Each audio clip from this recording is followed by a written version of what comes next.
What's up, everyone? I'm Caleb, and I'm so glad you're here to start the party with us this week. We're moving through a series called Start the Party that's all about the promise Jesus made to us about getting the most out of life. See, you have what it takes to be a party starter in this life, and that's why we're taking some time to talk all about what it means. Now, I know that we all love a good party, and when we say party in this series, we mean any effort to celebrate, serve, or enjoy being with others in a way that adds value to life. And with that in mind, being a party starter simply means you're the one doing those things and inviting others to join in.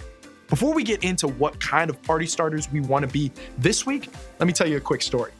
There was this time when I was growing up in high school, kind of a little bit in middle school, but mainly in high school, where my older brother was this just fantastic runner. I mean, like D1, he literally went D1 college level distance runner. So when I started running, all the coaches thought, well, Nathan runs distance, so Caleb probably loves to run 8 miles a day.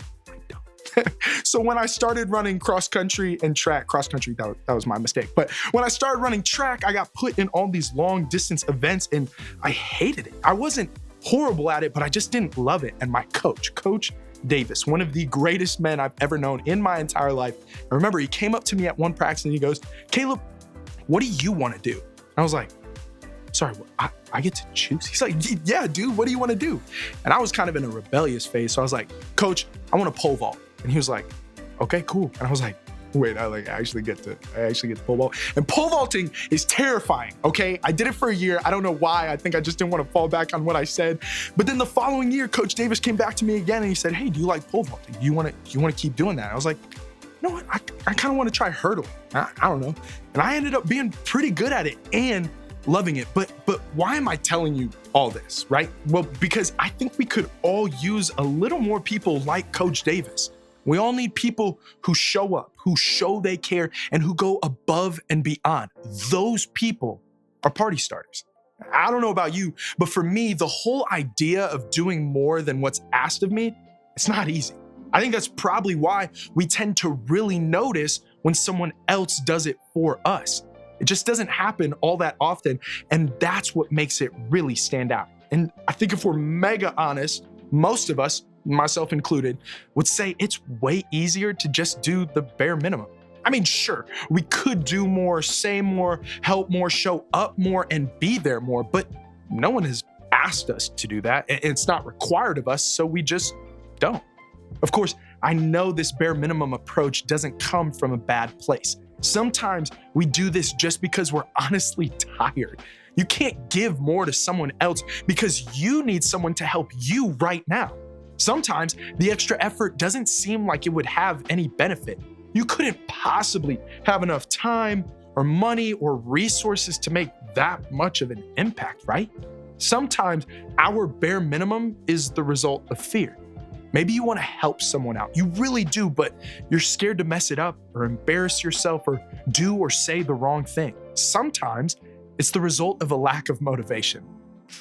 Maybe you're just not motivated to do much more than what you have to do right now. But no matter the reason, hear me when I say this. I think on some level, this bare minimum approach to helping others is true of all of us. But I wonder if you stop to consider it, if this is the kind of person you want to be. Do you want to be someone who lives life at the minimum? Someone who does little more than what they have to do for someone else? Or do you think you might want to be someone who does a little more? Someone who chooses to go the extra mile? Someone who lives more like a party starter when it comes to helping others?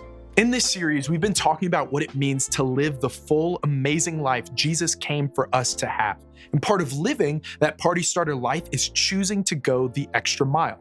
How do I know? Well, because of Jesus' example.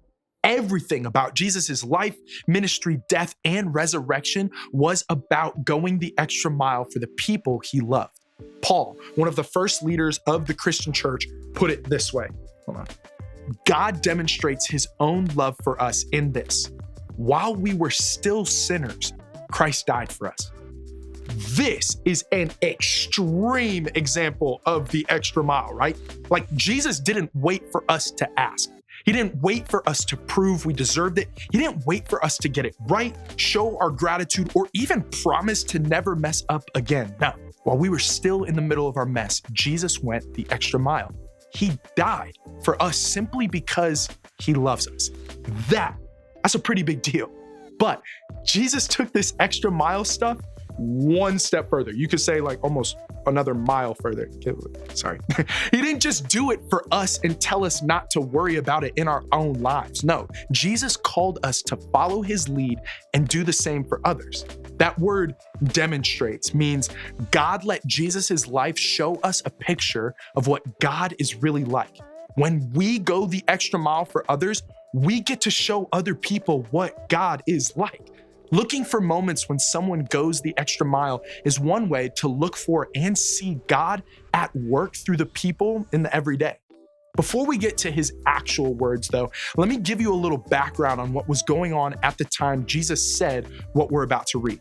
During the time of the Roman Empire, when Jesus was on earth, Roman soldiers had all the power. They could get away with just about anything, especially when it came to the Jewish people, most of whom were not Roman citizens.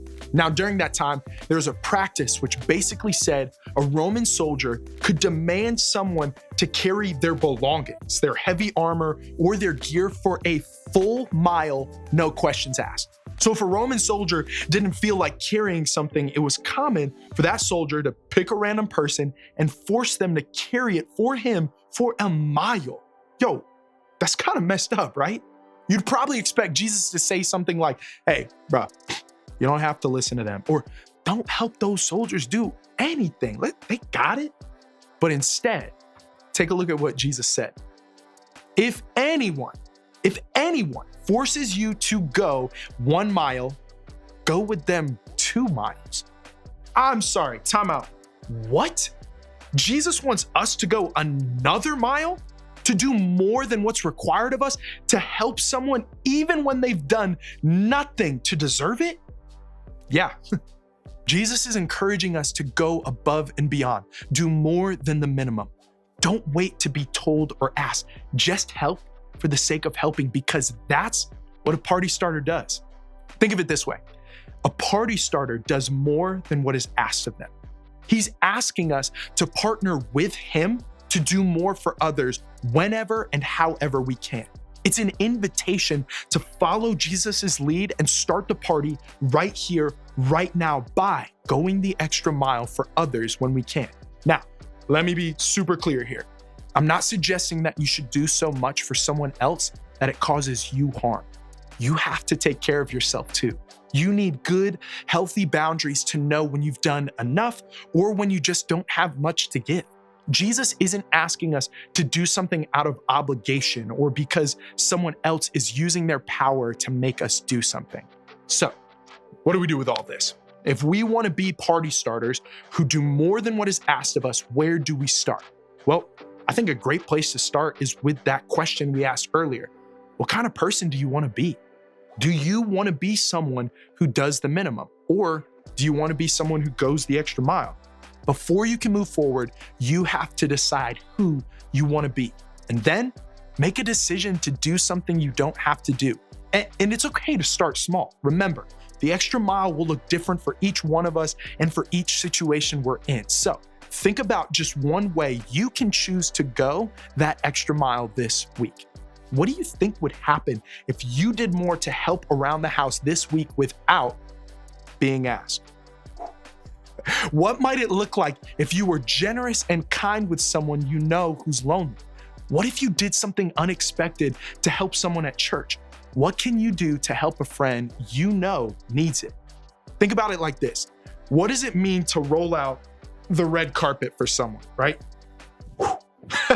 What does it mean to roll out the red carpet for someone else? Chances are we've all heard this saying before. We use it to describe incredible service, top-tier experiences, and special occasions. A red carpet represents going above and beyond to make someone else feel important, unique, and celebrated. So, what would it look like if we were the kind of people who decided to roll out the red carpet for other people wherever we go? Not literally though, that'd really be just so weird.